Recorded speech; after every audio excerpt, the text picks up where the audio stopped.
What's up, G's? Hallway Sniper here, bringing you guys another NBA 2K18 defensive settings video on how to lock down the Rockets. Now, this video was requested by 2 people in the comment section down below, so I had no choice but to make it for you guys.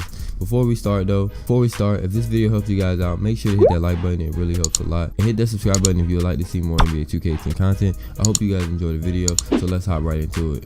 Pause. Before you even start your defensive settings, make sure you go to your coaching settings and turn your coaching engine off. Usually before every game, it's always on. Make sure it's off, so that way none of your defenses will get changed in mid-game by your coach. Now, you always know this is a man-to-man defense. We're going against the Rockets, so we always play tight in middle force direction. You always go under and catch hedge for your screens. That's a must, always. The reason you do go under and catch hedge is so when they set that screen, most likely your dude won't get hit if you have it set to go under, so they can just go under the screen and stop the ball handler from attacking the rim.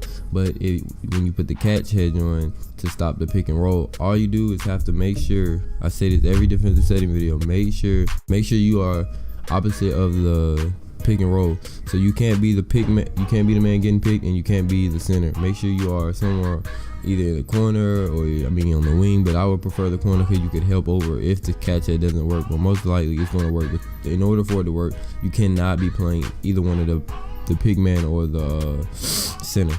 Now next, go behind on the post.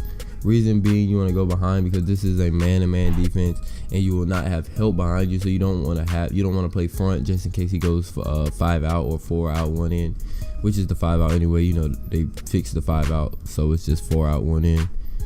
So never ever go front with the Rockets, because Clint Capella, for some reason, they got this man overpowered in this game. He can easily just do that little spin technician move, or if you do front, he probably could just lob it over and easy dunks. You don't want that to happen. But most likely, I don't know how guys are playing, you guys out there, but they're probably either isoing with James Harden or they're using Chris Paul to get people open.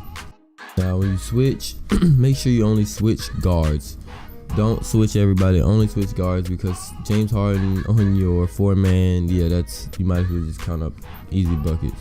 You might even want to count up a 3 because he might be able to drop your man. So make sure you only have it set to switch guards.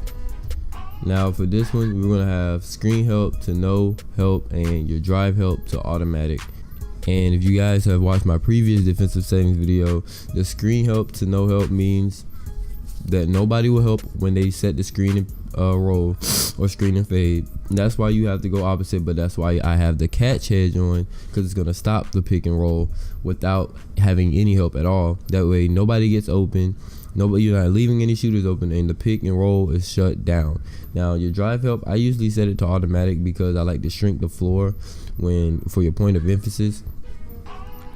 And if you set it to no help, or if you set it to help, then the shrink the floor won't be able to work.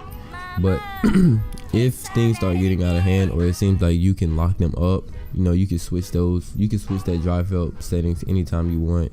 That is more of an optional setting. For your extended pressure, put yes on Chris Paul and on James Harden. Reason being because they are the only people on the court that most likely he's going to bring the ball up with anyway.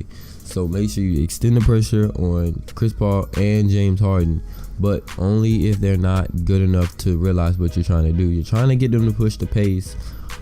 I said it in my previous defensive settings videos too. When you put the extended pressure on, you're trying to make them push the pace, go a little bit faster, throw crazy passes, shoot crazy shots. So if they end up slowing it down on you, make sure you turn it off, because that is an optional setting too. But I like to start with it on just to test out the waters on my opponent.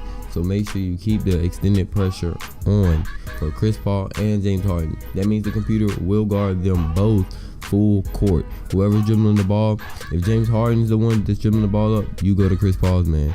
But if Chris Paul's the one dribbling the ball up, then go to James Harden's man, just until you get past the half court. You don't want to be an off-ball man, but you don't want to be an only on-ball man too. You want to be able to play both on-ball and off-ball. Now make sure you go to your center and power forward and put it to automatic on the screen help rules and automatic to the no help rules. That's for the shrink the floor thing too. But But even on the pick and roll, you can help off the 4 and 5 man, because PJ Tucker, he can shoot, but he's not a shooter. Like, he's one of those people, like, I would rather you shoot. And Clint Capella, obviously, he's not a shooter, so you can help off of him too. But you can easily switch back. If he was to get open, you could switch back to Clint Capella and get back on him before the pass even gets there. Then you can just put your hands up. That's lockdown defense. Now, I would like to show you these settings working online, but I didn't find an online game against the Rockets. I guess there's not a lot of people playing against the Rockets right now, but I will for you guys. If you really want me to do that, just leave it in the comment section down below. I will look for somebody that is playing against the Rockets, and I'll show you how to run these settings. Now, also another thing, and here's another thing. For Ryan Anderson, make sure you have stay attached on to him. Yes, you want stay attached to him, because most likely they're going to do pick and fades with him. If he's in the game, he's not going to do pick and rolls. He's going to do pick and fades only, because if he goes in the paint, it's going to be easy to lock him up. And that's going to do it for this video, guys. Make sure you guys smash that like button if this video helped you out. And if you'd like to see more NBA 2K18 content, make sure you hit that subscribe button, and I'll see you guys in the next one. Peace. She say, do you love me? I tell her only partly. I only love my bed and my mom. I'm sorry. 50 dub, I even got it tatted on me. 81, they'll bring the crashers to the party. And you know me, turn the 02 into the 03.